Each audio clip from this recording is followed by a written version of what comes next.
लोकशाहीचा बुलंद आवाज, रिपब्लिकन वार्ता महाराष्ट्र। पूर्णा येथे वंचित बहुजन आघाडीची आढावा बैठक संपन्न। स्थानिक स्वराज्य निवडणुकीसाठी इच्छुक उमेदवारांच्या विशेष मुलाखती। बातमी पूर्णा परभणी येथून।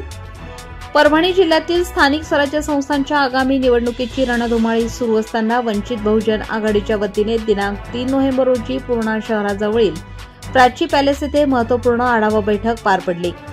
या बैठकीत जिल्हा परिषद, पंचायत समिती आणि नगरपालिका या तिथी स्तरावरील निवडणुकांसाठी इच्छुक उमेदवारांच्या विशेष मुलाखती घेण्यात आल्या। मजबूत संघटन रचना उभारून पक्षाची ताकद वाढवण्याच्या उद्दिष्टाने ही बैठक घेण्यात आली। बैठकीत जिल्हाध्यक्ष मनोहर वावळे, युवा जिल्हाध्यक्ष तुषार गायकवाड, उपजिल्हाध्यक्ष रवी वाघमारे, जिल्हा महासचिव अनिल राठोड, जिल्हा सल्लागार अॅडव्होकेट अशोक पोटभरे व सुनील मगरे, महिला जिल्हाध्यक्ष सुनीता साळवे, महिला आघाडीच्या सौ अर्चना पंडित तसेच पदाधिकारी दिलीप खनवते, सुनील गायकवाड, श्यामसुंदर काळे, सामाजिक कार्यकर्ते राजू नारायणकर, शेख इलियास, कुंदन ठाकूर यांची उपस्थिती होती। कार्यक्रमात इच्छुक उमेदवारांनी आपली भूमिका तसेच पक्षाच्या धोरणांबद्दलची बांधिलकी मांडली। बैठक यशस्वीपणे पार पडून उपस्थित कार्यकर्त्यांमध्ये उत्साहाचे वातावरण होते।